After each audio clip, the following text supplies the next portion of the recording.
Hello children, कुसुम ma'am की online class में आपका स्वागत है। प्यारे बच्चों, आज हम 5वीं कक्षा की हिंदी की पाठ्य पुस्तक झिलमिल का पाठ 7 गांधी जी महान कैसे बने में आने वाला अभ्यास को अच्छी तरह से करना सीखेंगे। और वीडियो को शुरू से लेकर अंत तक पूरी ज़रूर देखें ताकि अच्छी तरह से आपको समझ में आ पाए और सभी क्वेश्चंस के आंसर आप इजीली दे पाएँ। एक और बात बच्चों, अगर आप अभी तक मेरे चैनल का हिस्सा नहीं बने हैं तो मेरे चैनल ऑनलाइन स्टडी हब को सब्सक्राइब भी करें, साथ में दिए बेल आइकन को ज़रूर प्रेस करें और अगर वीडियो अच्छी लगे तो इसे लाइक और शेयर ज़रूर करें। तो देखिए बच्चों, आज हम शुरुआत करते हैं अभ्यास। आइए शब्दों के अर्थ जानें। अदब कायदे, शिष्टाचार। अपरिग्रह यानी कि अनावश्यक धन एवं वस्तुओं का संग्रह न करना। झंझट मतलब कि परेशानी, विवाद। फिक्र, परवाह। फिजूल खर्ची, व्यर्थ का खर्च। वायसराय, भारत में सबसे बड़ा अंग्रेज अधिकारी। हुकूमत, शासन। पाठ से अब यहाँ पर देखो कुछ क्वेश्चंस दे रखे हैं बच्चों और अब हम उनके आंसर लिखना सीखेंगे। ये देखिए, हमारा पहला क्वेश्चन है, बचपन में गांधी जी को किससे डर लगता था? तो बचपन में गांधी जी को अंधेरे से डर लगता था, लेकिन बड़े होकर वे इतने निडर हो गए कि अंग्रेज हुकूमत भी उनसे डरने लगी। नेक्स्ट क्वेश्चन है कि गांधी जी ने सिर्फ एक धोती पहनने का फैसला कब किया? आंसर आएगा, गांधी जी दक्षिण अफ्रीका से भारत वापस आकर मदुरई में भाषण देने गए। वहां एक औरत तालाब में अपनी धोती धो रही थी। वह औरत आधी धोती पहनती थी और बाकी आधी धोती धोती थी, फिर धुली हुई को पहन लेती थी और शेष धोती को धोती थी। इस दृश्य को देखकर गांधी जी ने फैसला किया कि मैं अब सिर्फ एक धोती पहनूंगा। नेक्स्ट क्वेश्चन है कि गांधी जी सादगी का समर्थन क्यों करते थे? आंसर आएगा कि गांधी जी की यह सोच थी कि जब आपके देश के अधिकांश लोग गरीब हों तो आपको दिखावा और फिजूल खर्ची नहीं करना चाहिए। अब यहाँ नेक्स्ट क्वेश्चन देखिए, गांधी जी के 3 बंदर वास्तव में क्या थे? उन्हें किसने भेंट किया था? गांधी जी के 3 बंदर वास्तव में एक खिलौना था जिसे कुछ चीनी बच्चों ने गांधी जी को भेंट किया था, लेकिन गांधी जी ने उन्हें अपने जीवन का साथी बना लिया। अब आगे है कि गांधी जी ने चिट्ठी लिखने के लिए पेंसिल का प्रयोग क्यों किया? गांधी जी के पास एक बहुत बढ़िया पेन था। वह पेन एक दिन चोरी हो गया। तब उन्हें एक बच्चे ने लिखने के लिए पेंसिल दे दी। उन्होंने लिखकर देखा तो उन्हें लगा कि इसमें तो शाही भरने का कोई झंझट भी नहीं है। इसके बाद उन्होंने तय किया कि अब वे पेंसिल से ही लिखेंगे।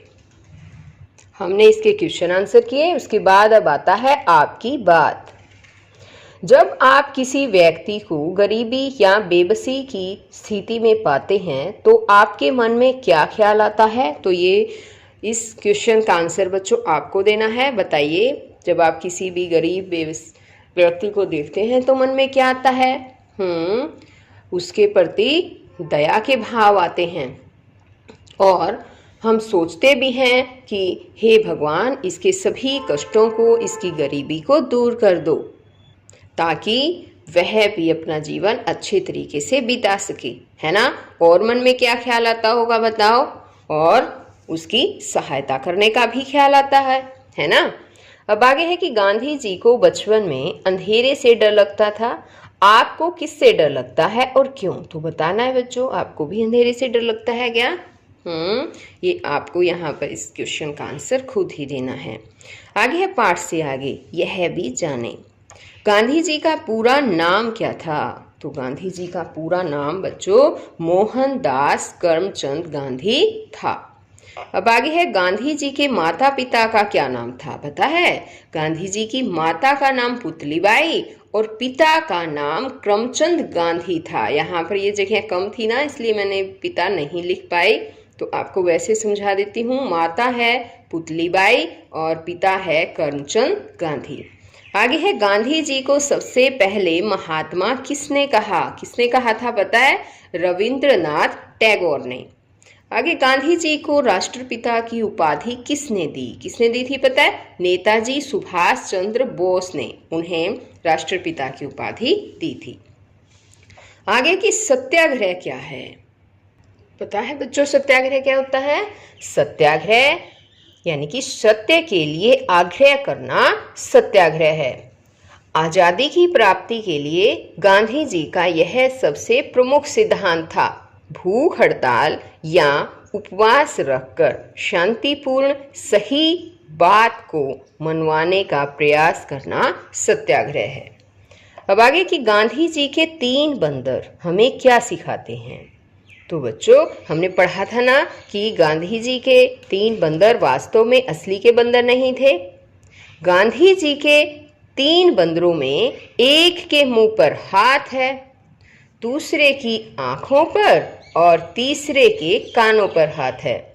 गांधी जी के 3 बंदर क्रमशः बुरा न बोलने, बुरा न देखने तथा बुरा न सुनने के बारे में सिखाते हैं। अब आगे क्वेश्चन है कि आज़ादी की लड़ाई के दौरान हमारे देश के नेताओं ने कुछ नारे दिए जिन्होंने पूरे देश में जोश और उमंग का संचार कर दिया। इस बारे में अपने शिक्षक महोदय से चर्चा करें और मिलान करें। यहाँ पर देखो उनके नारे दे रखे हैं और जिन्होंने ये नारे लगाए हैं यहाँ पर इस साइड उनका नाम दे रखा है। तो बताओ, पता है आपको? चलो नहीं पता तो भी याद करो बच्चों। अंग्रेजों भारत छोड़ो ये नारा महात्मा गांधी ने लगाया था। ठीक है, ये वाला जो नारा है महात्मा गांधी। अब आगे है, स्वराज मेरा जन्मसिद्ध अधिकार है, ये नारा बाल गंगाधर तिलक जी ने लगाया था।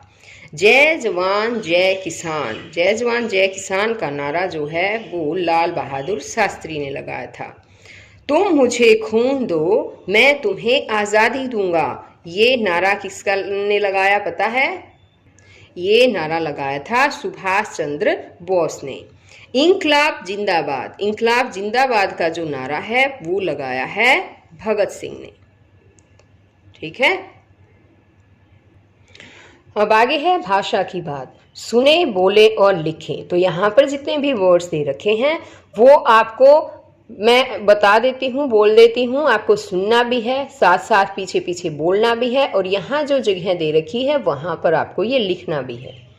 इसको बोलेंगे हम अक्षत्रिय और ये है छत्री, ये कक्षा और ये है इच्छा, डाल और ये है ढाल, डलिया, लड़ियाँ, गढ़ना, गढ़ना, आराध्य, विद्यार्थी, प्रसिद्ध, प्रतिपाद्य। तो यहाँ पर ये लिखना है बच्चों आपको। ठीक है, आगे है कुछ वस्त्रों या परिधानों के नाम जोड़े में आते हैं, जैसे कुर्ता, धोती। ऐसे ही कुछ परिधानों के नाम नीचे दिए गए हैं, आप उनके जोड़े वाले परिधानों के नाम लिखें। अब यहाँ पर देखो बच्चों क्या दे रखा है, यहाँ पर पजामा, और पजामा के साथ क्या होता है बताओ? कुर्ता। और आगे यहाँ क्या दे रखा है? लहंगा, लहंगा और उसके साथ क्या होती है? चोली। साड़ी, साड़ी के साथ होता है ब्लाउज। पैंट, पैंट के साथ होता है कोट, या फिर पैंट के साथ शर्ट भी कह सकते हैं, पैंट शर्ट, है ना। घाघरा, घाघरे के साथ भी चोली होती है। स्कर्ट, स्कर्ट के साथ होता है टॉप। कोट, कोट के साथ होता है पैंट। सलवार, सलवार के साथ है कमीज। अब आगे देखो, सही वर्तनी वाले शब्द चुनकर लिखें। अब यहाँ शब्द दे रखे हैं और यहाँ हमें शुद्ध शब्द लिखने हैं। यहाँ पर एक शब्द शुद्ध है, एक अशुद्ध है, तो ये हमें छांटना है। ये है आशीर्वाद और ये है आशीर्वाद, तो कौन सा ठीक होगा? ये आशीर्वाद जो है ये ठीक होगा। आपको ये शब्द यहाँ पर लिखना है।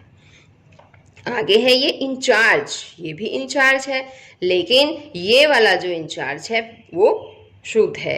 यहाँ पर आधा न नहीं आएगा, इसमें सिर्फ एक बिंदु आएगी ई के ऊपर। आगे है उज्जवल और ये भी उज्जवल, लेकिन इनमें क्या अंतर है पता है आपको? यहाँ पर जो ये दो जय है आधे आधे, ये वाले बिल्कुल सही है और ये यहाँ पर आएगा, ये शुद्ध वाक्य है। विद्यालय और ये है विद्यालय, तो विद्यालय जो है वो शुद्ध होता है। इसमें इस तरह से द और य दोनों मिले हुए होते हैं। ओके, अब है ये सन्यासी। सन्यासी को ध्यान से देखो बच्चों, सन्यासी में क्या है? सन्यासी, तो इसमें एक तो बिंदु आता है सै के ऊपर और एक आधा न भी आता है, तो ये वाला हमारा बिल्कुल सही होगा। आगे है कवयित्री या कवियत्री, तो कवयित्री जो है ये वाला ये शुद्ध वाक्य है, ये शुद्ध वाक्य नहीं सॉरी शब्द हैं। तो कवयित्री होता है। अब आगे है श्रीमती या श्रीमती, तो श्रीमती जो बड़ी ई की मात्रा है तय को, ये वाला शुद्ध शब्द है और इसको आपको यहाँ पर लिखना है। आगे है रात्रि या रात्रि, तो रात्रि जो है ये शुद्ध शब्द है, छोटी ई की मात्रा आएगी, त्रय को लगेगी। ओके, और ये सभी जो हैं जितने भी शब्द दे रखे हैं ये शब्द आपके एग्जाम में भी आ सकते हैं और जीके के क्वेश्चन में भी पूछे जा सकते हैं बच्चों। तो ये आप जरूर ध्यान से और याद करना, और जो शुद्ध शब्द मैंने बताए हैं केवल उन्हीं को याद करना। ओके, अब यहाँ पर भी कुछ शब्द दे रखे हैं, ऋषभ और ये ऋषभ, तो इसमें ये ऋषि ऋषभ में आता है, ये वाला शुद्ध शब्द है। आगे है ढाबा या ढाबा, तो ये वाला ढाबा जो है वो बिल्कुल सही है, इसमें ढ के नीचे बिंदु नहीं आएगी। अब आगे कुछ शब्द ऐसे होते हैं जो सुनने में लगभग समान होते हैं परंतु उनके अर्थ एकदम भिन्न होते हैं, जैसे वास, वास का मतलब है निवास, और एक है बास, बास का मतलब है गंध। ऐसे ही कुछ शब्द नीचे दिए गए हैं, आप उनके अर्थ लिखें। तो देखो वात, वात का मतलब हवा, और एक होती है बात, बात का मतलब होता है बोलना। कुल, कुल का मतलब है वंश, और एक ये है कूल, किनारा। बोलने में भी थोड़ा सा अंतर है ना, लिखने में भी अंतर है और इनके मीनिंग में भी अंतर है। देखो ये है दिन मतलब दिवस, और ये है बच्चों दीन यानी कि दुखी। दोनों में क्या अंतर है? छोटी की मात्रा, बड़ी की मात्रा, लेकिन इनसे इनका अर्थ भी बदल गया है। आगे है और का मतलब होता है की तरफ, और का मतलब है तथा। मूल्य यानी कि दाम, और एक होता है मूल, मूल का मतलब है जड़। काला, काला यहाँ पर काला रंग है, और काल, काल का मतलब है समय। ग्रह, ग्रह यानी कि मंगल, बुध आदि ग्रह होते हैं, और ये है गृह, गृह का मतलब होता है घर। सुत, सुत मीन्स पुत्र, और सूत, सूत मतलब होता है धागा। आगे है कुछ शब्द किसी अन्य शब्द संज्ञा की विशेषता बताते हैं, जैसे अच्छा आदमी में आदमी की विशेषता बताई गई है, इसलिए यह विशेष्य है। ऐसे ही कुछ शब्द और उनकी विशेषता बताने वाले शब्द विशेषण नीचे दिए गए हैं, इनका मिलान करें। तो यहाँ पर देखो ये है विशेषण और ये है विशेष्य। विशेषण और विशेष्य, विशेषण क्या होता है पता है? किसी चीज़ की विशेषता बताने वाले जो शब्द होता है वो विशेषण होता है। और विशेष्य बताओ, विशेष्य क्या होता है?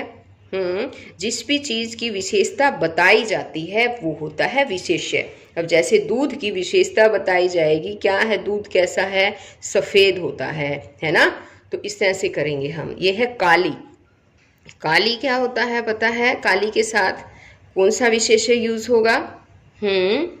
काली घटाएं, ये देखो, घने घने होता है घने जंगल। ऊंचा ऊंचा होता है ऊंचा पर्वत। समतल समतल होते हैं खेत। सफेद सफेद है दूध। और लहलहाती लहलहाती फसलें। 2 किलोग्राम घी। लंबी लंबी लड़की। बहुत बहुत होगा गर्मी। मोटा मोटा का विशेष्य है ये आदमी, यानी कि आदमी जो है वो मोटा है, ये उसकी विशेषता बताई गई है। तो जो विशेषता बताने वाले शब्द होते हैं वो विशेषण होते हैं। तो बच्चों, आज ये लेसन यहीं पर ख़त्म होता है। नेक्स्ट वीडियो में मैं आपको और नया लेसन सिखाऊंगी, अच्छी तरह से पढ़ाऊंगी, उसका भी अभ्यास सिखाऊंगी आपको। तो बच्चों, हम फिर मिलते हैं एक नई वीडियो में। तब तक के लिए बाय बच्चों।